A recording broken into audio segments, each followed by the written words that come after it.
there they raised up the tent. When it says the tent, that's chapter 18, verse 1. Do you see that? 18, verse 1. It says, the whole assembly of Israelites gathered at Shiloh and set up the tent of the meeting there. What does that mean? What's the tent of the meeting? The tabernacle. Okay. So they've carried that with them. They've carried it with them all through their journeys of Israel, and now they've come to a place and they're going to settle down. They're going to find a home kind of for the tent or the tabernacle. And it's good to kind of remember where that is that they set the tabernacle down. The name of the place is what? Shiloh. Okay, you got that. Now in chapters 18 and 19, the land is actually surveyed again. And the rest of the tribes are now going to receive the allotment. There's 7 tribes that haven't at this point received the allotment of land, and so those are Benjamin, Simeon, Zebulun, Issachar, Asher, Naphtali, and Dan are 7 tribes, and they are all on that east side of the Jordan River. And remember what you said before, there's some tribes that got a lot of land and some got not as much, and it was given according to the population of that tribe, we were told. Now when we get to the end of chapter 19, we also see someone else who got land, or a portion of the land, and that was Joshua himself. Chapter 19, he got the land that he had asked for. Now, he was from the tribe of Ephraim. I can't keep going down here. I don't know if you can see it or not. The tribe of Ephraim is right in Benjamin. Oh, here's Ephraim. It's land here. And so he asked for a portion of this land, or a little area, to build his home or can bring his family into. So that's the end of chapter 19, actually verses 49, 50, 51, if you want to look at them. He receives a portion of land, and the town he asked for was Timnath Seraph.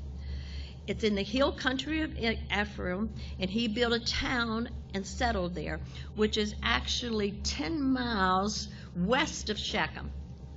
Now, unless you have a good map, that probably doesn't mean, but we're going to talk about Shechem, because that's another notable place that is going. So Joshua is from the tribe of Ephraim, and after he allotted all the land to the people, to the different tribes, then he asked for a portion of land. And I was telling Scott, it was just this morning I pulled up a YouTube, and it showed where his land was between Mount Ebal and Mount something else, Gershom, and it's nothing. It almost reminds you of Seneca Rocks. It was all rocky and high, but in there was a little valley, and that's where he chose, in between that valley. Again, like we talked about Caleb. Caleb was advanced in years, and yet he wanted that hill country. And again, here again, Joshua even picked one of the highest points there to do it, so that he was granted that land. So right in that particular land, in the tribe of Ephraim, is where Joshua settled, and that's the end of chapter 19. Chapter 20 is interesting, but we won't go into too much on that, because then the next thing they did was appoint cities of refuge. And there were 6 cities, 3 on each side of the Jordan River. Now, the cities of refuge are simply this. It's a place, if anyone kills someone accidentally or unintentionally, without malice, without forethought, they can go to these refuge cities so the avenger could not find them and kill them. They stay in that city, and then they will then stand trial in that city before the congregation. There's just these cities there that are there. So by saying that, I want you to understand that God is really putting a lot of rules, regulations, ordinances, that he provided this safe place, even these 6 different cities that someone could go to find security. So I think we could say that God really just thought of everything on how to set up a government here and these people. Chapter 21 is going to show us this. This is another amazing thought. 48 towns were given to the Levites, and they're scattered throughout the 12 tribes. You'll find that in 21, verses 42 through 45, that the Levites had no land granted to them. The Levites were the priestly tribe, and they were scattered through all the tribes in 6 different cities, 3 on this one side of the Jordan, and just through all there so they could be the Levite priestly town. And it's interesting when you read that chapter 21, verses 41 through 45, 42 through 45. It's going to tell you that they were a lot of pasture land. They were, raising the sheep, and they were had a town, but not just stuck in any town, a town that would give them all the comforts that they needed with the pastures and everything. So that's recorded in chapter 21. Doing all this just to see, I want you to get a different picture maybe of the way the land of Canaan was conquered and occupied. It was done in a precision. It was done according to God's plan and control, but it was done very efficiently so that everyone had their place, had the right time, and the places that they were to be. So in chapter 22 now, it's an interesting chapter, because the beginning of the chapter, the warriors, remember there was, at one count, there was 600,000 men who were at age to be a warrior. Well, they have been actually for 7 to 8 years in battle, conquering all these lands. So after now, in chapter 22, after 7 years of battle, the tribes of Reuben, Gad, and Manasseh, who are on that west side of the Jordan, are now allowed to return home. So we talk about, extended time in a military, 7 years. They have been nothing but following the commands and fighting here till that was subdued enough for the children of Israel to live safely within their tribe. So now he said, you can go home. Now, an episode right away happened in chapter 22 when they were told they could go home. What they did were, they went home and they built an altar. Well, when all the assembly of Israel on the east side found out that they built an altar, they immediately thought that they were going to worship another god or worship someplace other than Shiloh, where the tent is set up. And God already had told them, they were not to build any kind of image or any kind of an altar. They were to come back and worship at the tent. So the west side tribes all got together and got fighting men, and they were going to go, which they did go over and question them, because they thought that they had broken faith with the rest of Israel, and that the tent that was the tabernacle that was set up in Shiloh, they thought that they built this altar in open rebellion to that. Well, when they went over and they talked with them, then they understood that the altar was to be a witness that we are one with Israel, even though we are across the Jordan River.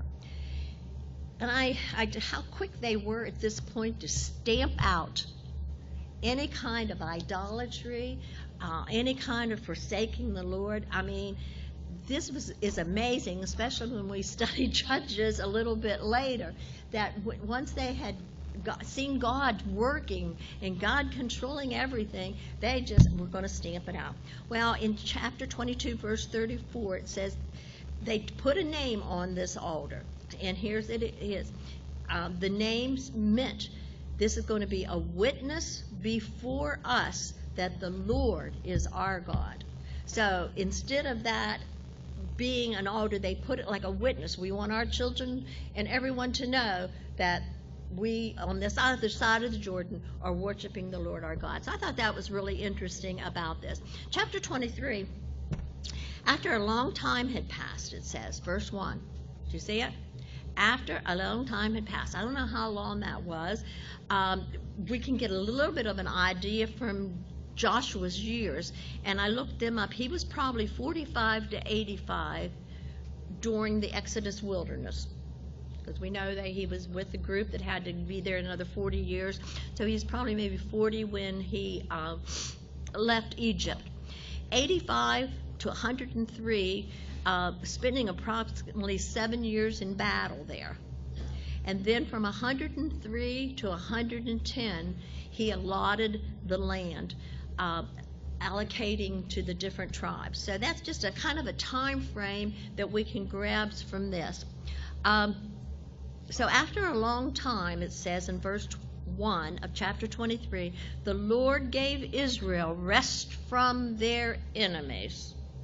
And then it says, and Joshua also was advanced in years. And so now we're going to start to entering into chapter 24, but the last part of chapter 3 is going to tell us this, that Joshua gathered all Israel together. And now that he is advanced in years, he said, I'm going to give my farewell message now, my farewell sermon. So he gathers them all together for a farewell message. He gathered all Israel together, and he reviewed for them the history of the conquest of Canaan, and he gave them some very explicit instructions. And some of those were just simply this: be strong, obey all the laws, do not associate with the nations around you, do not appeal to their gods, do not serve them, do not bow down, do not intermarry, for if you do any of these things, here's what it says, they will be thorns and traps to you, and you will perish from the good land that God has given to you. Now that was sort of a very condensed farewell speech that Joshua gathered them all together after all the land was allocated, and after the tabernacle was set up at Shiloh, and now he gathered together, and he wanted to remind them of where they were and where they are now, how God had gotten them from the land of Egypt and protected them and brought them into the land of Canaan. Now our lesson, starting on page, use your book, page 66, is going to call it the challenge. So on page 66 of your book, this is a challenge that Joshua is going to give it. It's much like, or it's sort of like a continuation of the instructions that he gave as a farewell. But this time, as our title of our lesson is, he calls on them to make a vital decision. So it's a little bit stronger. It's at the end of his life. He's calling them all together again, and that's where our lesson took its title from, a vital decision. How would you describe a vital decision, or have you ever had to make a vital decision? What is a vital? What does it possibly mean when we're going to talk about Joshua, who's going to challenge the people to make a vital decision? I didn't hear. Life-altering. Life-altering, absolutely. Okay. Never changing. Okay, I cheated and looked at the dictionary. It's essential, absolute necessary, or vitally important. That is what really he's calling them to do. What would be a vital decision that you may have to make?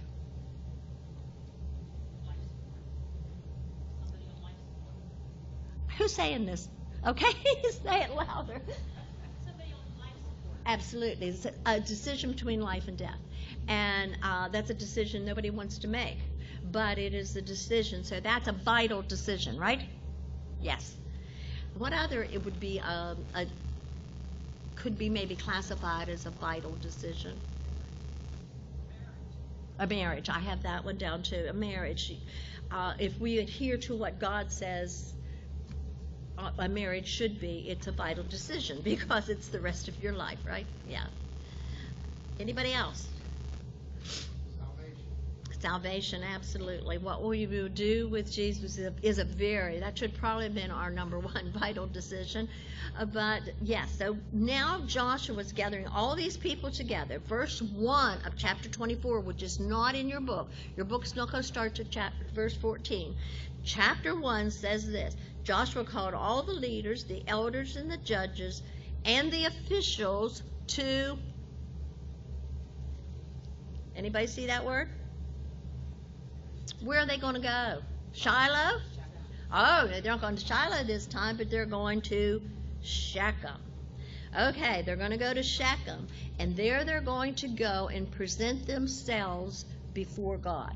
In other words, he says, God's going to come, and he's going to meet us in Shechem, and I'm going to challenge you to live according to God's rules in God's land and do it God's way. Now, Shechem is about 31 miles north of Jerusalem. It's between Mount Ebal and Mount Gerizim. But it's also an interesting place. It is actually located in Ephraim, where the tribe, where Joshua built his home up there. But it's a place that has some meaning to it. Just a couple of things I want to show you. When Abraham first left the land of Ur and came to Canaan, one of the first places that he came to was Shechem. Genesis 12 verses 6 through 7. It's a place where he came, he built an altar, and God said, I am going to give to you and your descendants the land of Canaan. That was many years ago, but that's where it was, and it became a holy place. Any place that the that was a holy place to them. That was the place they met God.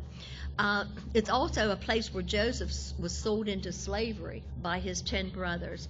It's a place that, like I said before, that Abraham built an altar there, but later, when Jacob was sent to Laban to get because he was running from Esau, when he came back, he came to that same place there, and he built an altar right away, and he called it. It was like he had an experience with God there at Shechem when he came back, or at Shechem when he came back.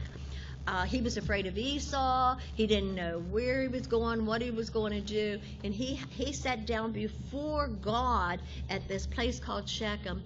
Also there there's a tomb, and buried there are Abraham, Sarah, Isaac, Rebekah, Leah, Jacob, and they brought the bones of Joseph back from Egypt and buried them there. I think it's called, did you see that? It's called the grave of patriarchs, because it even mentions in the Bible about our ancestral fathers. So there is a little indication that more people were buried there, but it's a hallowed place. There's a church there now, big, huge church built over where these places are. And I think it was very fitting, and you find this a lot in Genesis 33 verses 18 through 20, but it's very fitting, I thought, that they returned to Shechem. They returned to the place that God had met them and met their ancestors and made promises to them. And now all Israel is gathered there to hear this challenge. Now, verses 2 through 14, I would love to able to sit and read to you.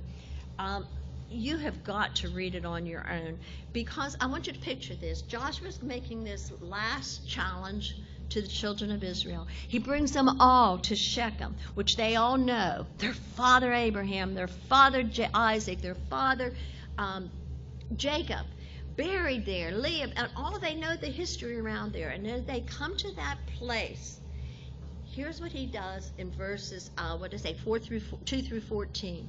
He rehashes the whole journey, starting back actually to where their forefathers were, where their forefathers ended up. Let's see how it will start. I can't read it all to you.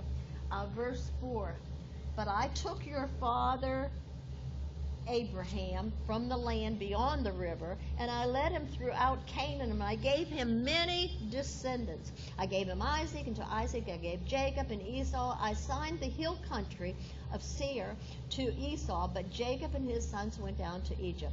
And then from there on out, it rehashes how God was with his people down in Egypt, how he brought them out, and now that they are in this land. Your verse is going to start with verse 14, but let me read verse 12 to you. It says, then you crossed, well, I'll start with 11. Then you crossed the Jordan, and you came to Jericho. These are things that we've already studied in the book of Joshua. Throw away your gods and forefathers, worship beyond the river in Egypt, and serve the Lord.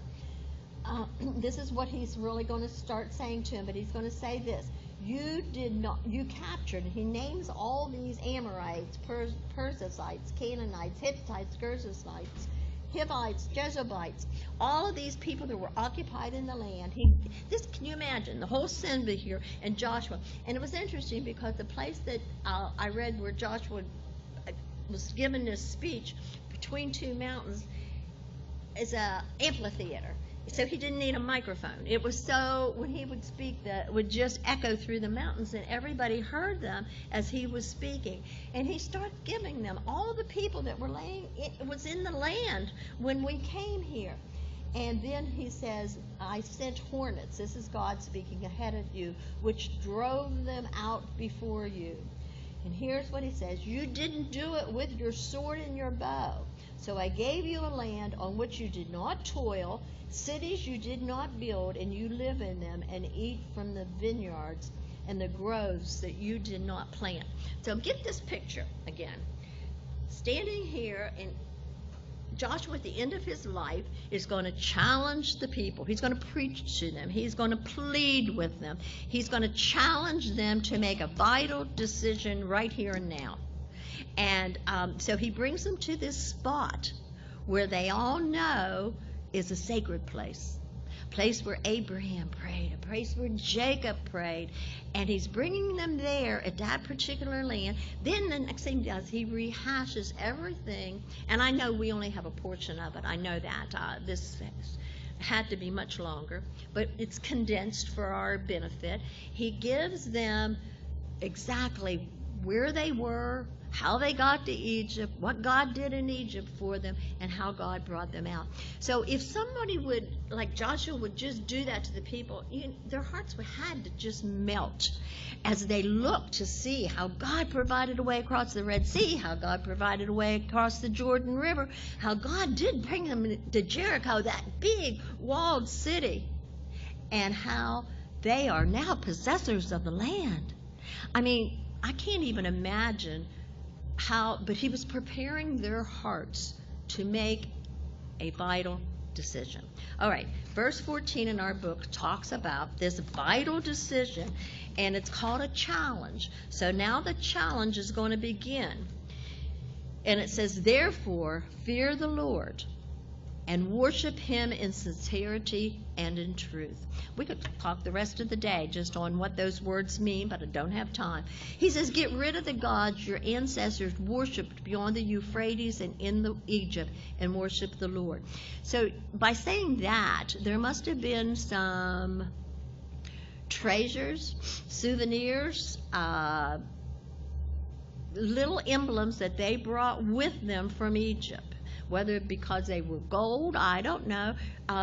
Actually, remember when they left Egypt, the people, God moved to people's hearts that they gave them the gold, they gave them silver, they gave them supplies to make the trip. Maybe that. And just being so afraid that now that they're in the land, they would worship them. He says the first thing, you need to get rid of them. So the first thing he says, you need to fear the Lord and worship him in sincerity. In other words, serve him with all faithfulness. Everything you have, you're going to serve Jehovah God and nothing else. Second thing, he says you need to get rid of any gods you may still have or any ancestral pieces like souvenirs that your fathers worshipped. So get rid of those. Now the next thing he says is simply this. Now you need to make a choice, or you need to make a vital decision. He says, but if it doesn't please you to worship the Lord, choose for yourselves this day. Which will you worship? The gods your ancestors worshipped? The gods of the Amorites in whom you're living? As for me and my family, we will worship the Lord. Can you hear him speaking, towering out between this loud amphitheater and telling them this and then saying, but for me and my house and my family, we've already made this decision that I'm calling upon you to make right now. We've made this decision, and we are going to worship the Lord our God. Oh, the people replied, we are certainly not going to abandon the Lord to worship these other gods. So right away, they answered this way, which we're going to need to talk about a little bit later. But we find out he called them to make a choice, make a decision, make a confession of faith right now. That is a little bit of the decision and the indecision that people go through. I don't know if, but God, when he speaks to your heart, he really wants you to make that decision right now and follow through with it faithfully. But so many, even with the point of salvation, they don't make that decision. They put it off. In fact, your book's going to actually say on page 67, indecision really is a decision. Do you see that? Indecision really is a decision, and what that indecision will make, it's going to lead to more wrong decisions. So I think the thrust of our lesson today is basically making a choice, making a decision, making a commitment, and then following through with it and saying, I will follow through. Well, the children of Israel said that right away because they had just heard, okay, everything the Lord had done for them. They had just heard Joshua's very strong confession of faith. I don't care what the rest of you guys do. He didn't say it this way. But me and my house, we will serve the Lord. And so it's very easy when a preacher stands up or a teacher stands up and says, that is my testimony. I am going to serve the Lord faithfully. It's so easy to say, but yeah, we are too. But we're going to find out a little bit later, real quickly later, when time's going on. He said, we certainly will abandon. And then it tells it why, because they saw everything that the Lord had done for them. Okay, I need you to turn quickly over to page 69, because the next couple verses, it's called a warning. And this is important. This is important in our lives, and I think this may be something that we've been a little slack on. And that is basically counting the cost to live for Christ. And why I say that, we've made salvation very simple, and it is. It's simple. It's a simple thing to do, to receive Jesus. It's simple. But along with the simple comes the cost. It comes a commitment, a yielding. It is you're a new creation in Christ Jesus. So you live a different way, you act a different way, you think a different way, you're controlled a different way, you're controlled by God. And that's costly sometimes. We may call it discipleship, because in the book of Luke, Jesus told his disciples, it's going to cost you something to follow me. Leave everything and follow me. And another place he says, you're going to leave home, you're going to leave family. And he actually even said some strong words. If you love your family more than you love me, that's not going to be completely following me. He used strong words. He says that he does not hate his family, but follow me.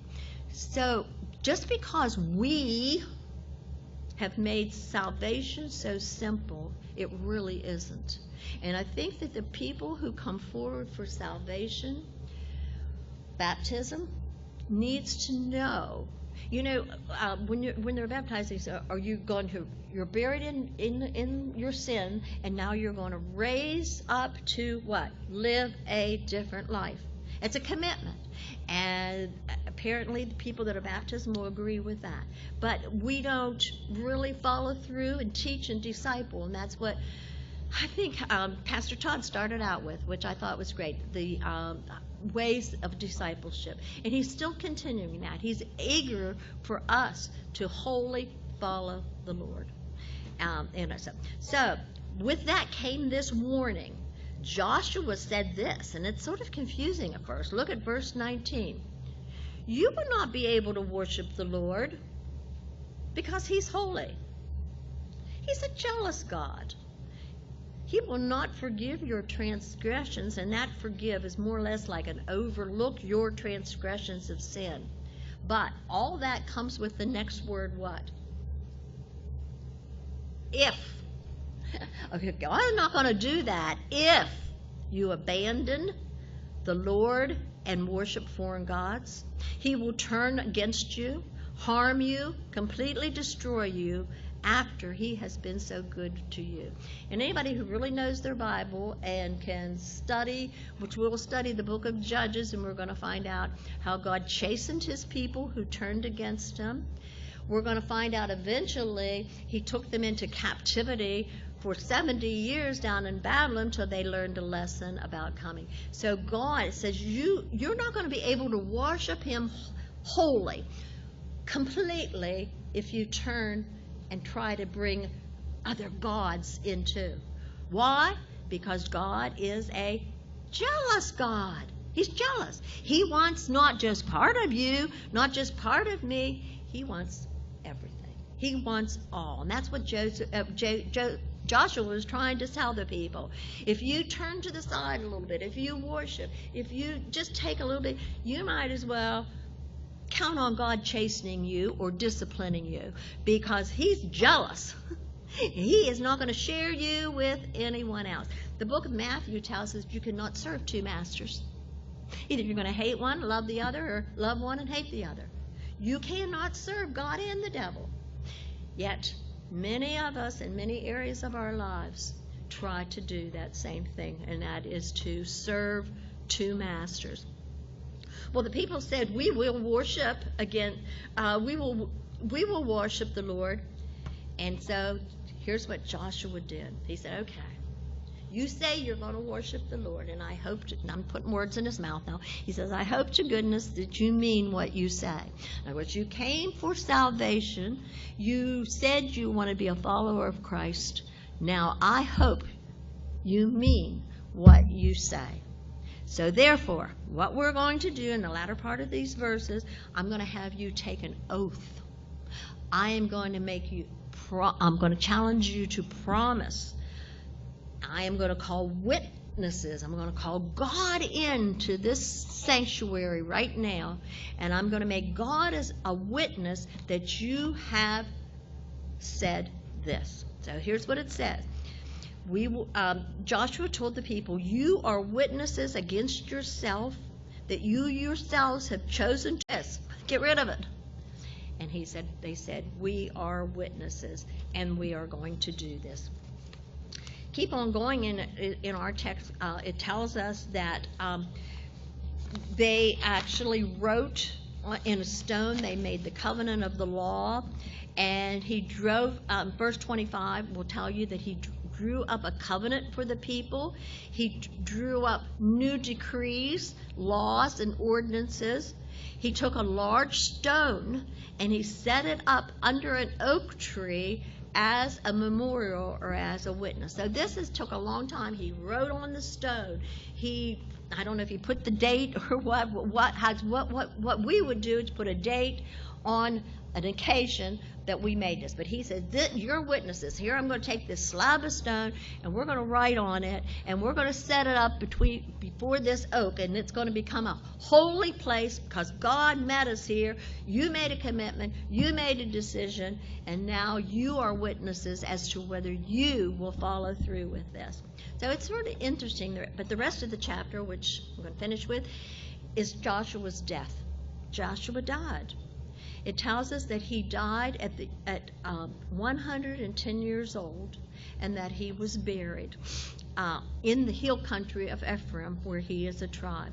But it talks a little bit about it, and our lesson's going to tell us a little bit about the epitaph that was given to Joshua by God. By God. Other people can give us an epitaph when we die, and I know they'll say different words while at the coffin or at the viewing, but does it really matter what other people think and what other people say? When it comes right down to it, it is the epitaph that God's going to give to you. And then maybe that's something we should think about right now. If I were to die today, what would God say about me? Would he say that I was faithful, that I was trustworthy, that I've lived a life pleasing to him? That's what matters. Well, in the rest of chapter 24, it doesn't give a big epitaph, but it does say this, that he was a great spiritual leader. Now that is understatement. He left Egypt. He never forsook God the whole way through all those years of wandering. As a spy, he went in. He says, our God's going to deliver us. He was made the leader, and how many times? The lifetime of Joshua. Isn't that amazing? He was such a spiritual leader. He spoke words that God had told him to say. He called upon people to make a commitment, challenged them to give their life wholly to the Lord. And they responded to him. They listened to him. That shows you exactly what kind of a leader he was. When all the people said, oh yes, we want to do what you want to do. You're going to serve to choose God all your life? That's what we want to do. He was a wonderful spiritual leader of those people. Another note, the last note in the book of Joshua, the end of Joshua, it says, Eleazar, the priest, the high priest that took Aaron's position, Aaron's son, also died. Okay? And he also was buried in Ephraim because that's where he was living at the time. Now we're going to start next week on the book of Judges. Judges, let me prepare you, is a sad book. Because very soon, this wonderful generation of believers that we just finished up gets tarnished very badly. They forsake, literally, God, his rules, his ordinances, and they start to live like the people round about them. What's God going to do about that? Well, we've already read that Joshua said, if you do those things, that God would judge you. He would discipline you. So next, the book of Judges, like I said, it's not going to be as pleasant as this book of Joshua. But it's interesting to learn, as we're going to be learning, how God's faithfulness continued to them, and God's mercy allowed them a lot of years before his judgment took them into type of captivity.